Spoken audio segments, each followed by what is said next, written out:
തിരുവനന്തപുരത്തേക്ക് പോകുന്നു. നഗരത്തിലെ വെള്ളക്കെട്ടിന് കാരണമായ വേളിപ്പൊഴി മുറിച്ചു. നേരത്തെ തന്നെ ആ വാർത്ത നമ്മുടെ പ്രതിനിധികൾ നൽകിയിരുന്നു.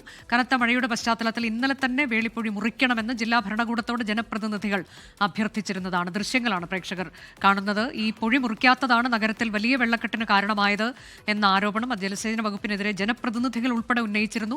നേരത്തെ MLA കടകംപള്ളി സുരേന്ദ്രനും ആ കാര്യം 24നോട് പറയുകയും ചെയ്തിരുന്നു. പൊഴി മുറിച്ചു, പക്ഷേ അത് നേരത്തെ ചെയ്യേണ്ടിയിരുന്നതാണ് എന്ന് ഇന്നലെ തന്നെ അതിൽ ജില്ലാ ഭരണകൂടത്തിൻ്റെ നിർദ്ദേശം ഒക്കെ ഉണ്ടായിരുന്നു എന്നുള്ളതാണ്. ജില്ലാ ഭരണകൂടത്തോട് അങ്ങനെ ഒരു നിർദ്ദേശം ഉണ്ടായിരുന്നു എന്ന് ജനപ്രതിനിധികൾ തന്നെ പറയുകയും ചെയ്യുന്നു. പക്ഷേ അത് ചെയ്യാൻ വൈകിയതിൻ്റെ ഭവിഷ്യത്ത് ഇപ്പോൾ നഗരവാസികൾ അനുഭവിക്കുകയാണ്. അലക്സ് റാം മുഹമ്മദ് ഉണ്ട്. അലക്സ്, നമ്മൾ ആ ദൃശ്യങ്ങൾ കൂടി ഇപ്പോൾ കാണിക്കുകയാണ്. പൊഴി മുറിച്ചു എന്ന വാർത്ത നേരത്തെ നമ്മൾ പ്രേക്ഷകരെ അറിയിച്ചിരുന്നു.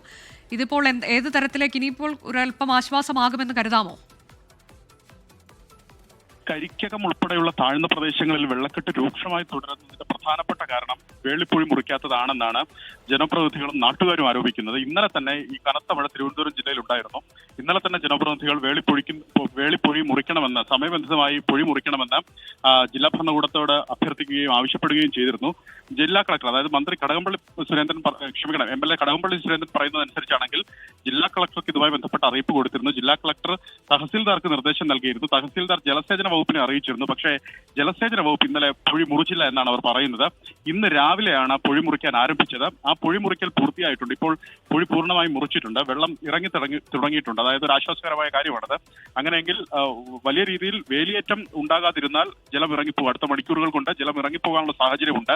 അപ്പോൾ അതേസമയം തന്നെ ജനപ്രതിനിധികളടക്കം വിമർശിക്കുന്നുണ്ട് ജലസേചന വകുപ്പിന്റെ അനാസ്ഥയെ. ഇന്നലെ ഈ തീരുമാനം കൈക്കൊണ്ടിരുന്നെങ്കിൽ ഇന്ന് ഒരുപക്ഷെ പ്രളയമുണ്ടായാൽ പോലും വെള്ളം കയറാത്ത വീടുകളെന്ന നാട്ടുകാർ പറഞ്ഞ വീടുകളിൽ വെള്ളം കയറാതെ രക്ഷപ്പെടുമായിരുന്നു.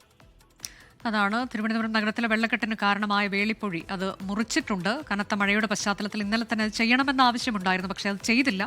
ഇനിയിപ്പോൾ ഒരല്പം ആശ്വാസം വെള്ളം ഇറങ്ങിപ്പോയാൽ ഉണ്ടാകുമെന്നതാണ് നമ്മൾ പ്രതീക്ഷിക്കുന്നത്. ലോകത്തെവിടെയായാലും ഏത് സമയത്തും 24 വാർത്തകളും ഓഗ്മെന്റഡ് റിയാലിറ്റി പാക്കേജുകളും എക്സ്പ്ലെയിനറുകളും വിശദമായി കാണാൻ ഞങ്ങളുടെ YouTube ചാനൽ നിങ്ങൾക്ക് സബ്സ്ക്രൈബ് ചെയ്യാം.